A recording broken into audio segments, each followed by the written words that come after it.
Okay, so just picking up where we left off from the previous video, we're supposed to define all this, and I kind of got sidetracked a little bit. But production function for the technology production function, Q equals that. It's a Cobb-Douglas. Figure 3.2, as we saw, and we'll see again, depicts how much output Q we can produce for different levels of labor L, holding K constant at K equals 25. Yes. So this entire thing here is just for one, multivariable three-dimensional function. We can only do a two-dimensional graph if one thing is held constant. So of course, K is held constant, and that's Q for different at 25, and that's Q is a function of L when K is at 25. And the other one is just the derivative of it, the slope formula. Holding capital K, the marginal product of labor is, so we talked about this last time. Let's just go ahead and read that in our example. We're holding K equals 25, thus MPL equals that. When the firm uses 2 units of labor, we have this. Hence, we will add 1 extra unit of labor. Output Q will go up approximately 26.4. This is the slope of the straight line in figure 3.2a, which is tangent to the graph at point A. Figure 3.2b shows the marginal productivity of labor for different levels of labor. Yeah, the MPL is just showing the Y value over there. On the right is the slope on the left. Okay, so the concept of average, yeah, they're going to 3, 4, and 5. They're going to kind of pile on the concepts. The concepts of average product of labor, average product of capital.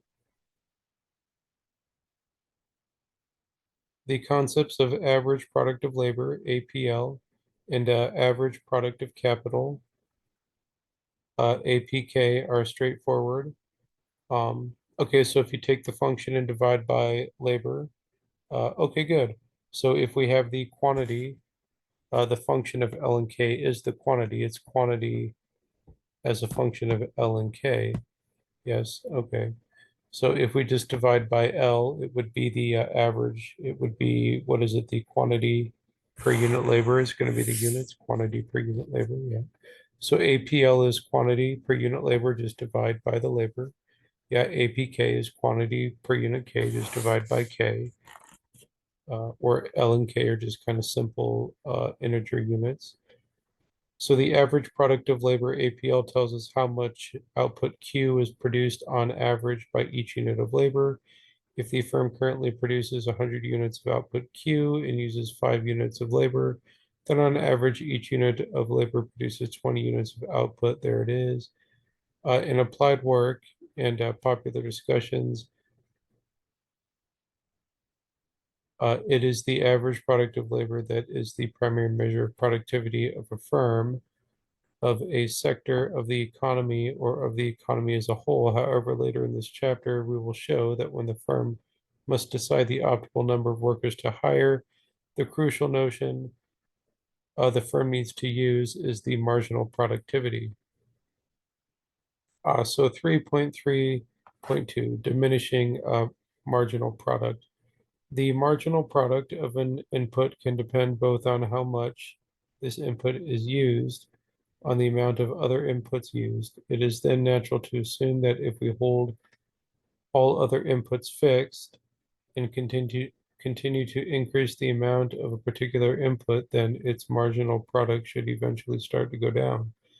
For example, think about a farm with a fixed amount of land and machinery. If we keep adding workers to this farm, eventually the new workers will not have much to do and will not be able to increase the production much.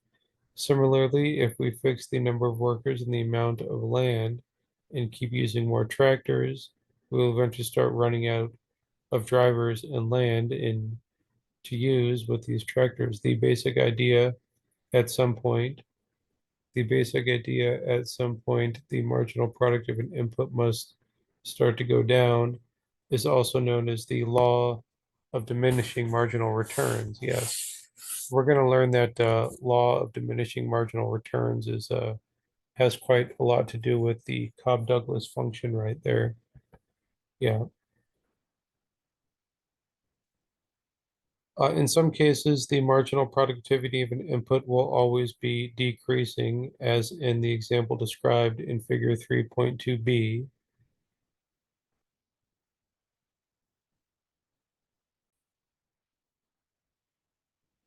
However, this idea does not imply that the marginal product must go down, must be going down for all levels of input use. In some cases, marginal product can go up or down at different levels of input. The main point is that eventually, if we use too much of an input, holding everything else constant, then the marginal product of this input must go down. An interesting and empirical relevant shape for the productivity curve of labor is shown in figure 3.3. So we kind of try and take a look at this here. Yes, this is figure 3.3. What do we have? We have quantity as a function of labor. And then, of course, you take the derivative and it's parabolic there. What is the derivative of that? It's the increase in quantity when with a small increase in labor. Yeah, it is the slope there. So they're just saying that the slope eventually becomes, I apologize, not the slope. All of us, we don't forget, but we can always forget for just a second. The y value over here, yes. The y value is the slope of this. And of course, negative is down here. All the y values are positive. All the y values are positive. It's just, even though all the y values are positive, all the slopes are positive, there's still an increase for each unit of labor that you add. The rate of increase starts to decrease. Yes. So they're always trying to get a point across, a very simple point. And it's very, very easy to miss that point there. But remember, the derivative, the y value of the derivative is always the slope of the original. So an interesting and empirically relevant shape for the productivity curve of labor is shown in the figure we were just looking at. In the bottom of the figure, given a fixed capital, the marginal product of labor is rising for small l and falling for large L. For example, think again about the farm with a given amount of land and machinery. When we add the first worker to the farm, she or he can produce a certain amount of output. When we add a second worker, not only can he produce some additional output, but the workers can help each other produce even more. Hence, the effect on output of adding the second worker is even larger than the effect of adding the first worker. In other words, the MPL is going up. So once we reach the quantity of labor, that little L hat is just saying some specific quantity that we want. Once we reach the quantity of labor that we want, the MPL starts to go down after that. We are reaching the point where the new worker, we are reaching the point where the new workers do not have much to do to contribute to output, given the fixed amount of capital. So there is kind of basic scenarios that we can put to this here. We are now in diminishing marginal product region. It's to the right of that L there. Note how these features give rise to an S-shaped curve. On the top graph, output Q increases very fast as we add more labor in the region to the left of L hat, while output Q increases slowly when we add more workers beyond L.